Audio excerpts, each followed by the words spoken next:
আসসালামু আলাইকুম সবাইকে। আশা করি সবাই ভালো আছেন। আজকে আমি আরেকটা গুরুত্বপূর্ণ টপিকস নিয়ে কথা বলবো। যেহেতু এটা আমার ফিটনেস চ্যানেল, এখানে সবকিছু ফিটনেস রিলেটেড সবকিছু এখানে আলাপ করা হয়। তো গুরুত্বপূর্ণ টপিকসটা হচ্ছে যে আমরা জিমে আসলে কতক্ষণ ওয়ার্কআউট করব। খুব ইম্পর্টেন্ট একটা বিষয়, কতক্ষণ আমরা ওয়ার্কআউট করব।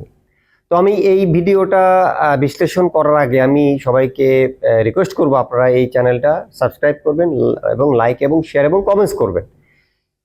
তো আমি শুরু করছি, সেটা হচ্ছে আমি জিমে কতক্ষণ ওয়ার্কআউট করবো। এটা খুব ইম্পর্টেন্ট একটা টপিক, কারণ আমরা অনেক অনেক আমরা দেখি জিমে অনেক আছেন যারা 1.5 ঘন্টা 2 ঘন্টা ধরে ওয়ার্কআউট করেন। ঠিক আছে, এখন যারা সিনিয়র লেভেলে আছে, যারা অনেক দিন ধরে ওয়ার্কআউট করছে, তাদের বডির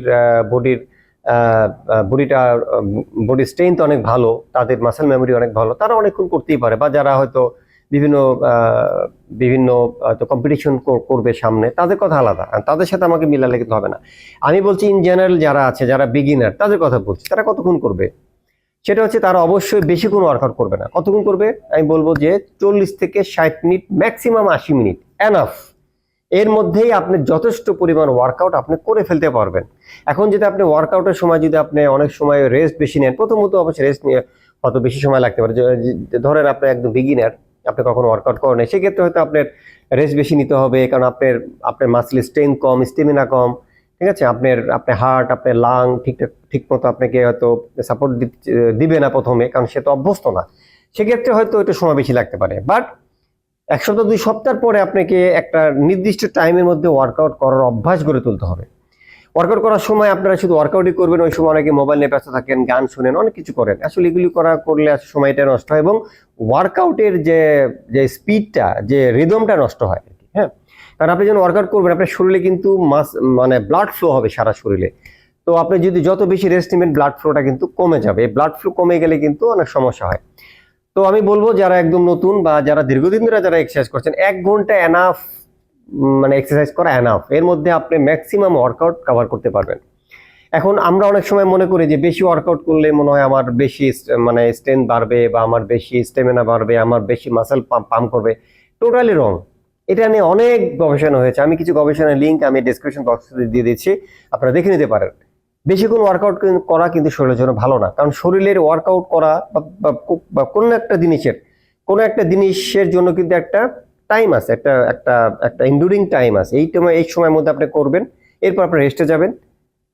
তখন আপনি খাবেন, দাবেন, ঘুমাবেন, আপনার শরীর রিকভারি করবে। ঠিক আছে, কারণ আপনি ওয়ার্কআউট করার পরে শরীর মোস্ট ইম্পর্টেন্ট কাজটা করে, সেটা হচ্ছে রিকভারি করে। রিকভারিটা যদি ঠিকঠাক মতো না হয়, তাহলে আপনি 1 ঘন্টা এক্সারসাইজ করলেন বা 80 মিনিট এক্সারসাইজ করলেন, কোনো লাভ নাই। তাহলে রিকভারি ফেজটা খুব ইম্পর্টেন্ট।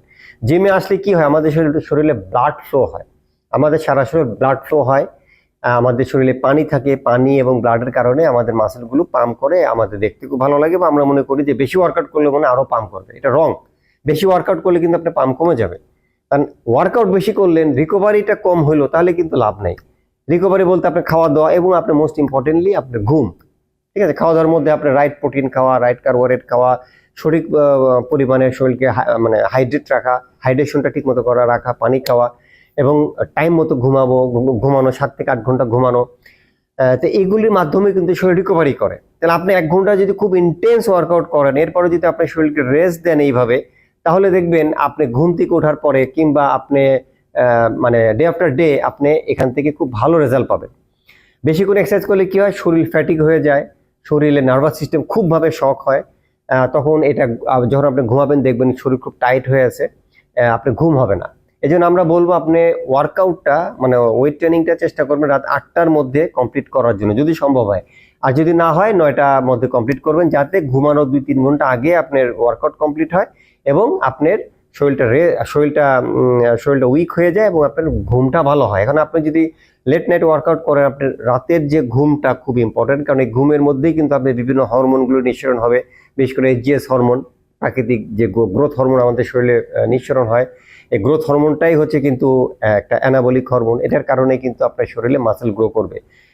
ঠিক আছে, তো এই ঘুমের মাধ্যমে এটা হয় এবং ডিপ স্লিপের মাধ্যমে হয়, এটা হয়। তো এই জন্য মেন কথা বা বটম লাইন হলো, আপনারা ওয়ার্কআউটটা একটা নির্দিষ্ট টাইমের মধ্যে করবেন এবং এভাবে করে আপনি নিজেকে শরীরকে অভ্যস্ত করবেন।